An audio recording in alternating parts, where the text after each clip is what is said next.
Today, we are going to have some fun and either bring some NASCAR and F1 fans together or spark some heated debates in the comments. Maybe both. Either way, let's have some fun, and if you're a NASCAR fan, decide who your favorite F1 driver should be, or if you're an F1 fan, let's figure out who your favorite NASCAR driver should be. Okay, we're going to go in numerical order based off of F1 drivers because that's just the easiest way to do this. So, we're going to start right out of the gate with Max Verstappen and Kyle Larson. There was a big fight between NASCAR and F1 fans earlier this year over which one of these two drivers are the best in the world, and the comparison exists for a reason. Both are the most elite talents in their series. When this debate first started, I had Kyle Larson at least being on par with Verstappen because of his versatility. Larson is a NASCAR champion, two-time NASCAR champion now, has competed in the Indy 500 twice, and races pretty much anything he can manage to find a seat in his free time, especially if it's on dirt. But I'm going to say something blasphemous for a NASCAR fan to say. Max Verstappen is the better driver. Verstappen won me over for two reasons: his performance at the Nürburgring, and the fact that he is somehow still in contention for a World Drivers' Championship in spite of how bad that Red Bull car is this year. Next, if you're a Lando Norris fan in F1, you might be a William Byron fan in NASCAR. Both drivers came up as young, can't miss prospects with historically great teams that were at a bit of a low point when they arrived at the top level. Granted, Hendrick Motorsport's low point was not nearly as low as McLaren's, but my point still stands. Both drivers are guaranteed to get you at least a few wins a year, but just haven't quite gotten that championship yet, though we might see Lando get his in a few weeks. Moving on to Gabriel Bortoleto. I'm pairing him with Zane Smith in NASCAR. Both are drivers that are young and highly thought of most of the time, but they just aren't with a team that's capable of providing them with the equipment they need to compete in the front of the field. Though both teams have the potential to be good in the future, with Sauber becoming Audi next year and Front Row Motorsports on an overall upward trajectory, in spite of a down year this year. For Isaac Hadjar, we have Zane Smith's teammate Todd Gilliland. This is sort of a similar story, but I'll add that the expectations weren't all that high when these two came to the top level. Hadjar, from what I understand, was a bit under the radar, and honestly, I think in Gilliland's case, he was seriously underestimated. He didn't live up to the hype when he was at Kyle Busch Motorsports, but after finding himself at Front Row Motorsports, he's become a solid driver, just not with a top tier team. When matching a NASCAR driver with Pierre Gasly, at first I wanted to say Eric Jones, but then I thought Jones would fit better with someone else, and we'll get to that a little bit later. So I'm going to match Gasly with Daniel Suarez. Both got opportunities with top teams earlier than planned and probably before they were actually ready. Both failed to live up to expectations at those top teams and were let go pretty quickly. But they've since caught on with other teams. Both drivers have shown that with the right car and on the right day, they can put together a solid performance, but they just don't get those cars very often, and I don't see either one of them competing for championships at this point. For Kimi Antonelli, I'm going to match him with Ty Gibbs. These guys were can't miss prospects who were extremely successful in the development series, but just haven't put it together at the top level yet. Still, both are very young, especially Antonelli, and have time to figure it out. Gibbs obviously is in no danger of losing his ride anytime soon, by virtue of the fact that he drives for Joe Gibbs Racing, and his last name is Gibbs. And true, longtime Formula One fans will likely know better than me, but it doesn't seem like Antonelli is in a ton of jeopardy right now unless Toto Wolff manages to lure Max Verstappen to Mercedes in 2027. And even then, it could be George Russell on his way out. If you're a Fernando Alonso fan, then there's a good chance that you're a Denny Hamlin fan. These guys are both the elder statesmen in their series, and both are considered to still be premium talents into their mid 40s. The results may seem like there's a big difference between the two, but Hamlin is in much better equipment than Alonso compared to the rest of the drivers in their respective series. That said, I still think Alonso has the capability of winning races in the right equipment. And if you're more of an F1 fan, then let me know what you think in the comments. And Alonso may be getting that better equipment next year, with Honda coming over to provide engines for Aston Martin and Adrian Newey overseeing the new car under the 2026 regulations. Speaking of Adrian Newey, I'm actually listening to the audio version of his book, How to Build a Car, on Audible right now, and it's an incredible book that not only gives insight into his life, but also insight into the development of many of the cars that he's built over the years. And if you'd like a free audio copy of the book, follow my link in the pinned comment and get yourself a free trial with my friends at Audible. Actually, if you're an Amazon Prime member, you'll get a second audiobook for free as part of your trial. And if you're a NASCAR fan, then I can recommend Racing to the Finish by Dale Earnhardt Jr. or Jeff Gordon, His Dream, Drive, and Destiny by Joe Garner. I'm thrilled to be affiliated with Audible because they allow me to continue reading books when life gets busy by listening to them while I'm at the gym, doing the dishes, or driving to work. Whether it's the latest racing book or a sci-fi book I'm reading with my friends like Red Rising, I use Audible every day and I know you'll love it as much as I do. So, go use my link to sign up for a free 30-day trial. It's a great way to support the channel and I know you'll love it. Now, let's get back to the video with Charles Leclerc and Chase Elliott. It probably took me more thinking than it should have to match these two, but once I put them together, it made a lot of sense. Both of these guys are among the most popular and talented drivers in their series. Neither one of them is going to rip off 10 wins in a season, but they are going to be really fast and really consistent almost every weekend. Or at least Leclerc will be, as long as Ferrari doesn't do Ferrari things with the strategy. Also, both of these guys had high-profile teammates that came in and took some of the spotlight away from them, with Charles Leclerc having to welcome Lewis Hamilton to the team this year, and Elliott having to welcome Kyle Larson back in 2021. Lance Stroll, have to go with Austin Dillon here. Both race for the family team and have shown signs of speed at times, but never been able to sustain it. Yuki Tsunoda was a bit of a difficult driver for me to match with a NASCAR driver. At first, I wanted to say Jamie McMurray, because McMurray is an example of someone who showed a lot of promise early on, went from a second or third tier team to a first tier team, and then just didn't have it work out. Luckily, McMurray had a career renaissance when he went back to a second or third tier team, and I hope that we'll see something like that with Tsunoda.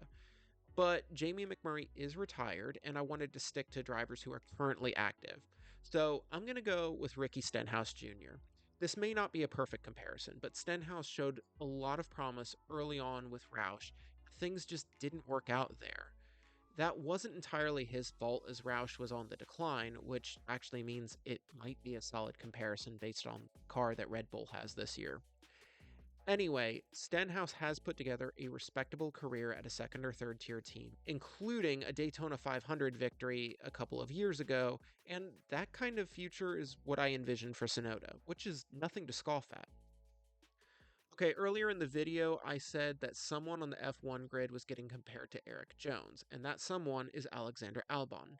Jones and Albon are both very likable drivers who got a chance at top tier equipment very early in their careers, just to have the team give up on them too soon and go to a back marker team with hopes of building it into a winning team.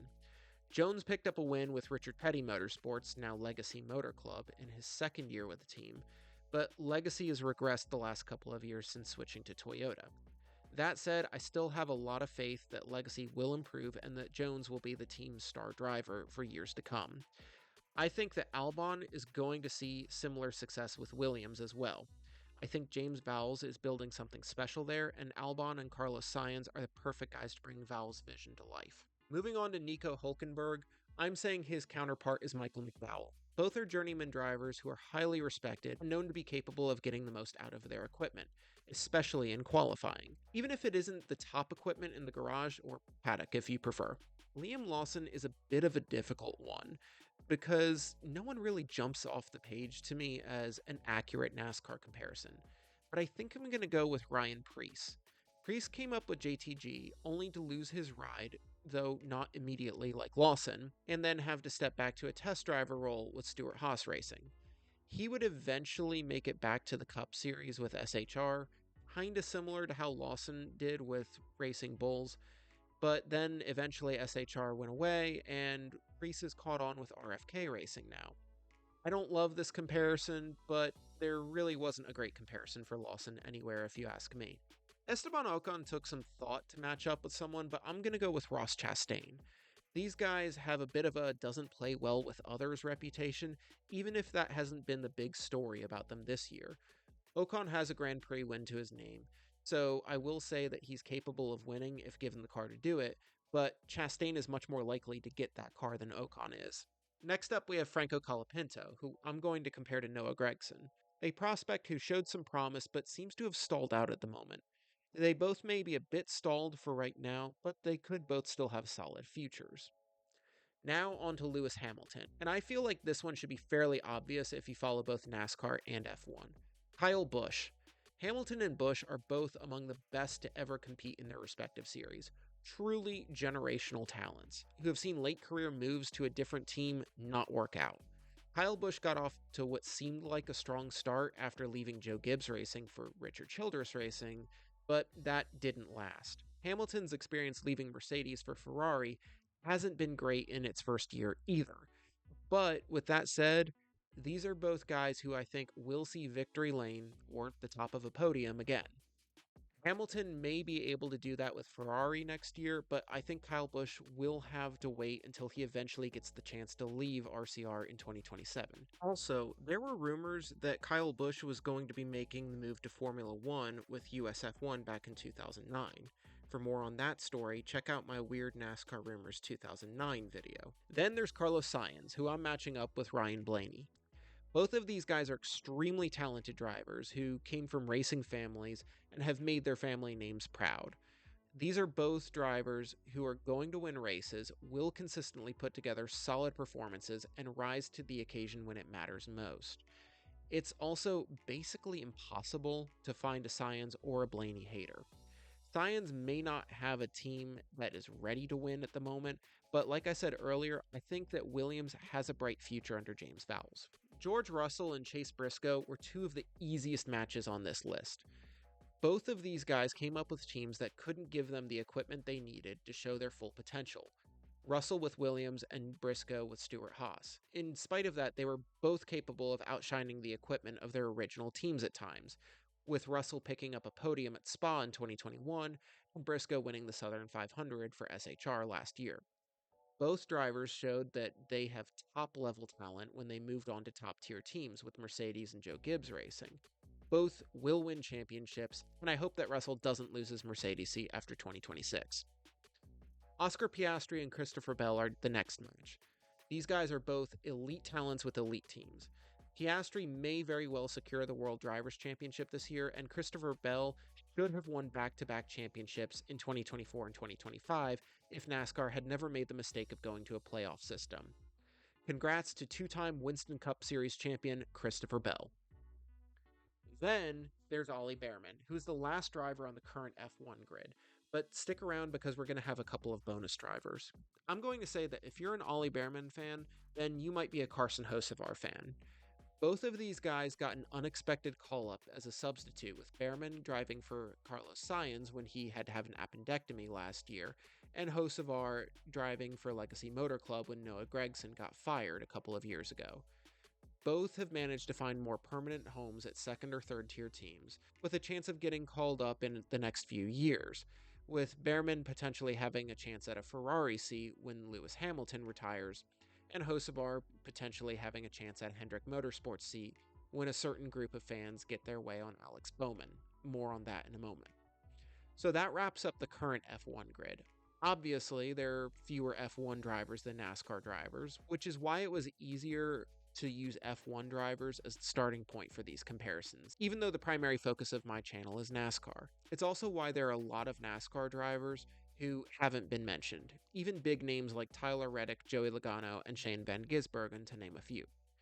Now, I had stuck to current drivers, but Cadillac F1 is coming soon.